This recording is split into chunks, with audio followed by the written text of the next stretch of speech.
शायद इस वीडियो के बाद मेरे ऊपर केस भी हो सकता है, क्योंकि मैं अगले 1.5 मिनट में आधे से ज्यादा प्राइवेट हॉस्पिटल्स की धज्जियां उड़ाने वाला हूँ। प्राइवेट हॉस्पिटल्स में तुम्हारे साथ में होने वाले ये 5 हिडन स्कैम्स तुम्हें कोई नहीं बताएगा, इसलिए वीडियो को एंड तक देखना। यूं तो नॉर्मली हमारे यहाँ डॉक्टर्स को भगवान कहा जाता है, लेकिन जरूरी नहीं डॉक्टर्स की यूनिफॉर्म पहना हुआ वो व्यक्ति भगवान ही हो, वो काल नेमी भी हो सकता है। अगले 90 सेकंड के अंदर प्राइवेट हॉस्पिटल्स में होने वाले 20 स्कैम चुटकियों में गिना सकता हूं, लेकिन हम बात करेंगे मेन 5 स्कैम्स के ऊपर, जिससे कुछ हरामखोर डॉक्टर्स पेशेंट्स की जान लेकर अपनी जेबें भरते हैं। पहला और सबसे ज्यादा होने वाला स्कैम प्रेगनेंसी स्कैम। डिलीवरी से 1-1.5 महीने पहले एक टेस्ट होता है जिसमें चेक किया जाता है कि बच्चे का हार्ट बीट ठीक है या नहीं, उसका मूवमेंट ठीक हो रहा है या नहीं। ये टेस्ट करवाने के बाद ही आधे से ज्यादा डॉक्टर्स के नाटक शुरू हो जाते हैं। ज्यादा वेट नहीं कर सकते, मामला सीरियस है, बच्चे ने अंदर पोटी कर दिया, गले में उसके फंदा बन गया है। अगर हम नॉर्मल डिलीवरी का इंतजार करेंगे तो कुछ भी हो सकता है, हमारी जिम्मेदारी नहीं रही। बेशक 8वां महीना चल रहा है, लेकिन बच्चे और मां दोनों को ही कुछ भी हो सकता है, इसलिए हमें अगले ही हफ्ते इमरजेंसी ऑपरेशन डिलीवरी करनी होगी, इसलिए पैसे का इंतजाम कर लो। बस यही हर एक आदमी इमोशनल होकर जो डिलीवरी 1 महीने बाद 8 से 10 हजार रुपए में होनी थी, वो 1 महीने पहले ही रिस्क लेकर के 1.5 से 2 लाख रुपए में करा लेता है। दूसरा, हेल्थ इंश्योरेंस पॉलिसी स्कैम। जब भी किसी व्यक्ति को तुम्हें छोटी मोटी चीज के लिए हॉस्पिटल में एडमिट कराना हो तो सबसे पहला सवाल तुमसे ये पूछा जाएगा कि क्या इनका हेल्थ इंश्योरेंस है।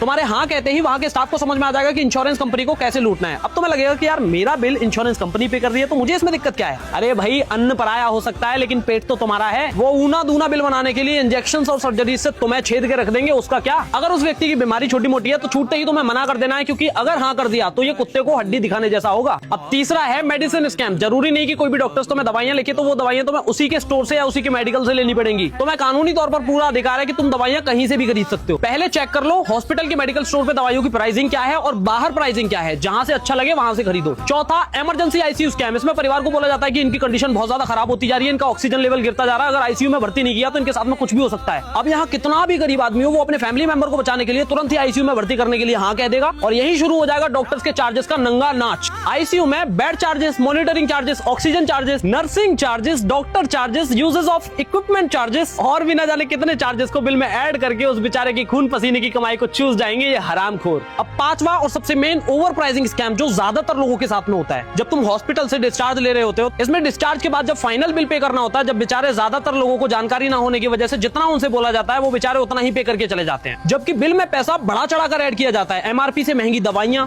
डिस्पोजल आइटम्स का ओवरचार्ज, मास्क हो गया, ग्लव्स हो गया और कॉटन हो गया, इनको बिल में 15 से 20 गुना प्राइस में ऐड कर दिया जाता है। और तो और बिल में ऐसे ऐसे चार्जेस भी ऐड कर दिए जाएंगे जो कि आम आदमी को तो समझ में नहीं आएंगे। तो ज्यादातर लोग बस यही करते हैं कि चलो ठीक है यार दे देते हैं, लेकिन रुको, हमारा पैसा हराम का नहीं है। डॉक्टर से आइटमाइज्ड बिल मांगो, उसमें एक एक चीज बारीकी से लिखी रहती है। जहां भी लगे किसी भी चीज की ओवर प्राइसिंग हो रही है, तुरंत ही कंज्यूमर हेल्पलाइन पे कॉल कर दो और इनकी धज्जियां उड़वा दो। इस वीडियो को अभी सेव कर लेना वरना खो जाएगी, और इस वीडियो को कम से कम अपने 50 जानने वालों को भेजना, कहीं उनके परिवार या उनके रिलेटिव्स के साथ ये स्कैम ना हो जाए। और मैंने तुम्हें जो ये सारा कुछ बताया, अगर थोड़ा सा भी पल्ले पड़ा हो तो फॉलो कर लेना।